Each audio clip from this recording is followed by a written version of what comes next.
Central agencies have initiated a probe to investigate potential use of Starlink satellite internet services in Manipur following recovery of Starlink antenna and router from a militant camp in Imphal East district last month, as per Hindustan Times report.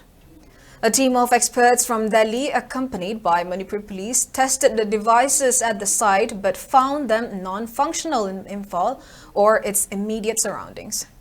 Further testing is being conducted in the fringe areas of the state. According to officials, the devices may have been smuggled from Myanmar.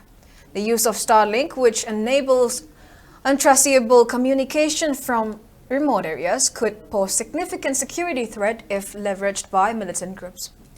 Starlink's official website states that its services are pending regulatory approval in India.